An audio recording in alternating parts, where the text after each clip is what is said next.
I love your portraits in the back, Katie. Yeah. So lovely. Well, everybody in my house is like in different rooms because my mom also lives downstairs in the basement. So it's just like it's quieter in my room, With you on that. even though I'm in my bedroom. Well, I want to be very respectful of the time since I promised everyone that this was going to be 10 minutes with 52. So I want to get started. Welcome, everyone, to 10 Minutes with 52 Limited. My name is Elaine Sheh. I'm the Community Engagement Manager at 52 Limited, which is a local staffing agency for creative in tech. This was really, this worldwide pandemic is affecting all of us. And I totally support flattening the curve, as does everyone else at 52, and hopefully everyone else within, Portland and the city and the country. We do have to do our part, but I sure do miss people. As an extrovert and as an event enthusiast, it's really hard to not be around my friends and family during this time of crisis. And so here we are with 10 Minutes with 52 Limited. Today's guest is Katie Augsburger. She is an employee experience strategist and partner at Future Work Design. And she will share with us kind of her thoughts and feelings and state of the union of what's currently happening. So Katie? Hi. Welcome to my bedroom. I didn't expect to invite 25, 50 people in here, but such is the state of things. I hope everyone's holding up okay. I think it has become like super normal to say that these are extraordinary times, but what else can we say is happening right now? It feels extraordinary. So when Elaine asked if I could do a 10-minute talk, I honestly had no idea what I could say, which for me is like really something because I am rarely at a loss for words. But it was hard for me to think of what to say during something like this. This is hard and it is confusing and it is scary and it feels like the information changes each day. And it's hard to even imagine a moment after this moment. However, when I was thinking that, it reminded me of another time in my life that felt like this. When I was 22 years old, September 11th happened. And I've been thinking back to that day and some of the things I had wrote to myself about how I was thinking. When we generally think back to that day, we have like all of this historical context that we wrap around that moment and we make sense of it based on what we knew after September 11th. We look at like how our country has changed and how our travel habits have changed. And 9/11 has become kind of this like catch-all phrase to mean not just that morning, but like all the series of events that happened after that morning. But when I think about that actual day and I read the things I wrote to myself, I was really scared. I didn't know when the chaos would stop. I was scared for my family. I was scared for my friends that lived in New York. I was scared here in Portland. I was worried that there was going to be an attack here because we had no sense of when this was going to stop. It just felt ongoing and it felt confusing and we were getting misinformation. I was worried because I did not have a great deal of faith in our government and the head of our government. I was nervous because my career and life was just getting started and it felt like suddenly it was an end to a story and it wasn't the beginning anymore. And it felt like my life had taken a trajectory that I could not control. At the time I was working at a hospital and we were in a holding pattern waiting for an attack. Waiting for patients to come in. And we had no idea that the attacks were over. We had no idea that there would be no attack in Portland. It was just chaos and scary. This moment will be bigger than that moment. This moment will touch us in profound ways. It will not be one morning, but it will be a series of mornings and afternoons and nights and sleepless nights. It will not be in 3 different places. It will be everywhere all at once. So it feels bigger, but it's still a moment.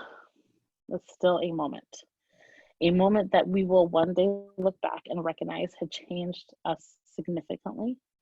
And if we can remember that there is a moment after this moment, I feel like it can help us. When I think back to September 11th and how I felt, I also think what I learned from it. So here's what I've learned from that moment. I learned that it's much easier and far more comforting in a really gross and strange way to react in fear instead of planning for possibility. It is so much easier and so much more comforting to hold in tight, grab all the toilet paper and like hold, right? But planning for possibility and for abundance feels scary and feels impractical. I learned that optimism and hope is the bravest act. That when we are optimistic, when we believe in something bigger than ourselves, it is the most brave thing we can do. But most importantly, I learned that grief can be collective. That not just in a family, but in a nation and a world. And it is a process that you're not just grieving death, because there will be death, but you're grieving a way of life, a way of being, a sense of security and simplicity that we all didn't even realize we had until 2 weeks ago. We grieved this way after Kennedy was killed, after 9/11. I know I grieved and was in terrible depression after Sandy Hook. But we don't actually name it and give ourselves the tools to experience collective grief. And I think that's what we're feeling right now.